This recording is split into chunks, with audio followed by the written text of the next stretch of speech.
Here we're going to create a sort of picture-in-picture technique, but using video. I'm going to use a background, and over the top of the background we're going to place two vertical or portrait videos.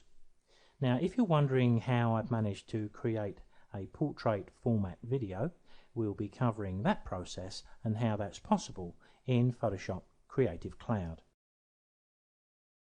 Now, if we are going to create video over video, it's going to make a degree of sense to try to plan it as best we can, so we can determine what length of videos we require.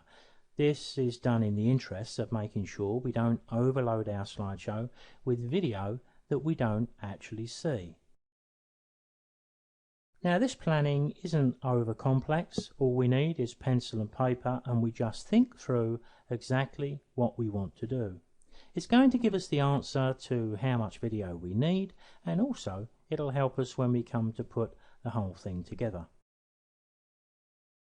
So, to prevent this tutorial video becoming too long, I've recorded the planning video separately. So if you'd like to view that first, just stop this video. You'll find it's the next option on the menu, and you can always come back quickly to this point. If you viewed our planning video, you'll know that we determined we needed 18 seconds for the background video and 10 seconds for each of the portrait inset videos.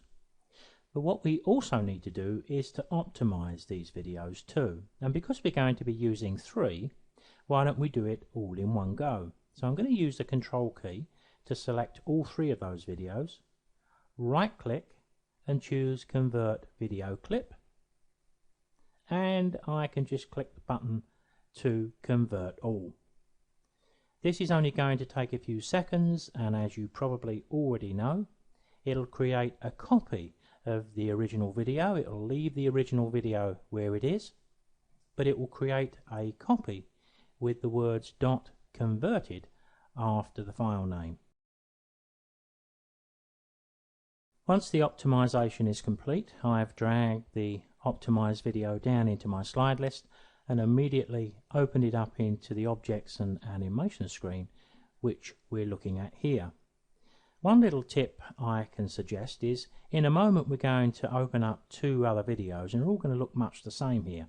So what we can do, just in this area here, we can highlight the name and change it up here.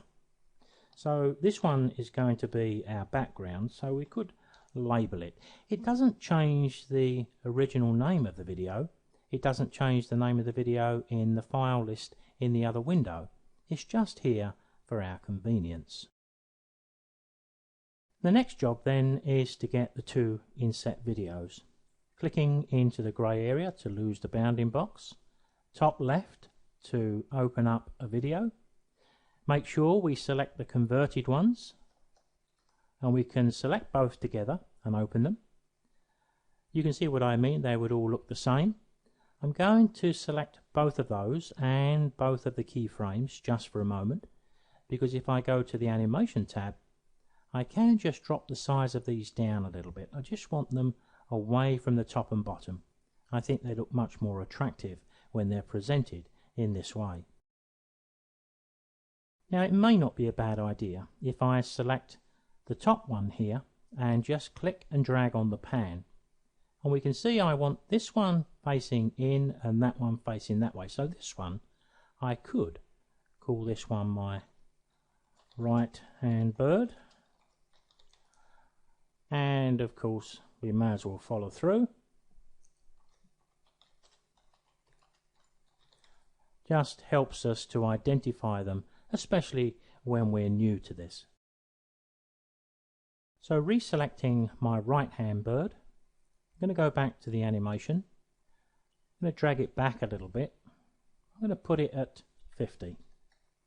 Now there's quite a logic when we start to get used to working in this area, because if I want to move the left hand bird the same distance left, it would just be -50 in the pan X. So I can select it and I can just dial that straight in. and all I wanted to do was look at the gaps between these to get them positioned right.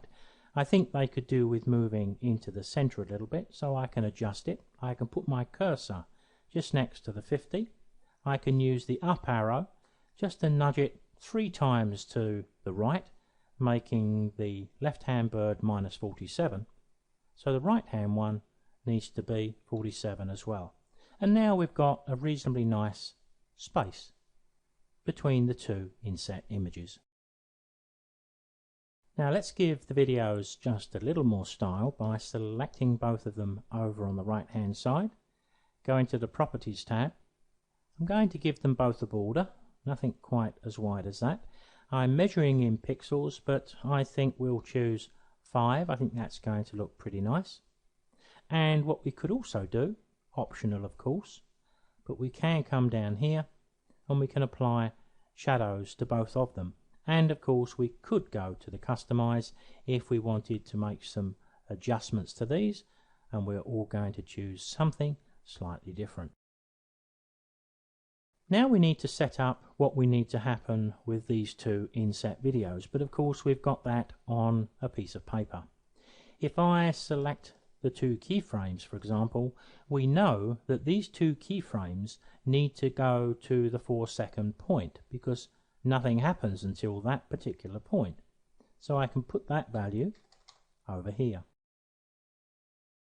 Now both of these inset videos are going to need 4 keyframes to do the work. So I'm going to click into the upper one, hit insert once, twice, 3 times, and then into the other one, insert once, twice, 3 times. Because we also know where these two need to go. Because we've got it on our piece of paper, it's 6 seconds. And we wanted 6 seconds between these two, so these two need to go at 12 seconds. You can see how everything falls into place when we do a little planning. And I'm going to select the last two, and we want 2 seconds after that, so we need 14 in there. Now you may notice a little bit of a longer gap here because my background video, actually I created it at 20 seconds to give myself even a little more wiggle room, but really I should have created it at around 18 seconds. But it does give us a bit of scope, which we'll come back to in a little while. Let's go back to the first of the keyframes, select them both for the left hand bird and the right hand bird, because we know that between 0 and 4 seconds these have got to be opaque, but in actual fact we'll set up the offset in a little while too. Between here and here both of them need to be fully solid on screen, so we need to tick the box and they'll jump back. In the next two, once again, we need the opacity ticked because we need them to be solid between those 2 points. That gives us our 6 seconds of view. But here, when we tick the box, we need to take them right the way down to be fully transparent. Now we're virtually done here, but we are going to need to adjust that offset. We need to effectively slide our inset videos 4 seconds to the right, so the video is dormant between here and here. It starts playing at this point and finishes here. We can do that by making sure we select both of them, go to the Properties tab, and the option we want is the offset. If I scroll up a little bit, I should find it. There it is, offset. So all I need to do there is to put 4 seconds in there, and I think we're ready for a viewing. Here we are in the slide list, and we'll take a preview while watching the mini player. Can I just remind you though that I cannot grab enough frames to really do justice to animation and video within PicturesToExe while recording video tutorials, so please make some allowance for that. But let's press play and take a look.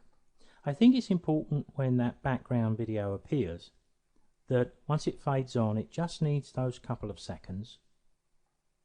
What I'm looking for here is any evidence of the video freezing unexpectedly, which would tell me I've got the timings wrong, but it's looking good so far, and then finally the video will be removed from screen by the next image in the sequence. Now, I said earlier on when we was working out the times that sometimes we do need a couple of seconds for wiggle room, and I did add a little bit here so I could take you back into the objects and animation screen, because we do have some options. If I select the last two keyframes for the left and right hand bird, for example, we know that that point there, 18 seconds, is where the background fades off. So I could bring these back to 16 seconds. Let me go back to my animation screen and I'll put 16 in there, which means these could go back to 14 to allow a bit more time on screen. But what I possibly could do is also drop everything back a little bit and give a bit more space at the front, so you can see what I mean about wiggle room. But here I think I'll put these at 14, but you can see what I mean. I could select all of these actually if I felt that it needed perhaps another, whoops, I've lost that, I'll do that again holding the control key. I was going to slide these forward to around 5, so you can see what I've done there. I've just given it that extra second at the front. We've still got quite a bit more, or another second, to view the two inset images. We've still got the 2 seconds off, the 2 seconds before it leaves the screen. Has it made a difference? Well, let's take a look. All of these changes are fairly subtle and to a large degree personal. Looks a little bit more relaxed, I think.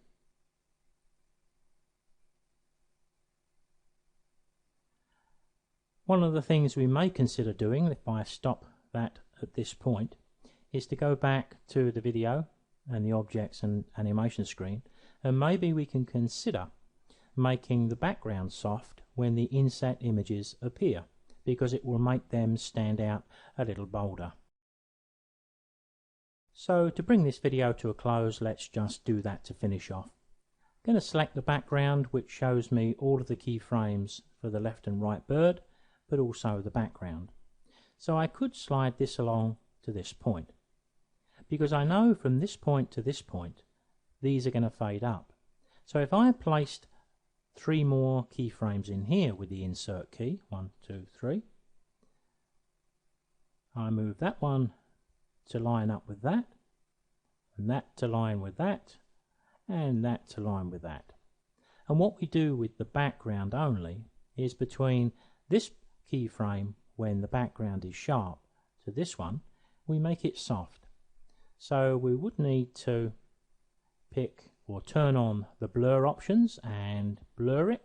You can just see it blurring in the background. You can see I've got a setting there of 26. I'll make it 25 so I can select the next one, turn it on and make that 25. But of course the last one needs to bring it back sharp. One last look to finish, and I think we have our video in video.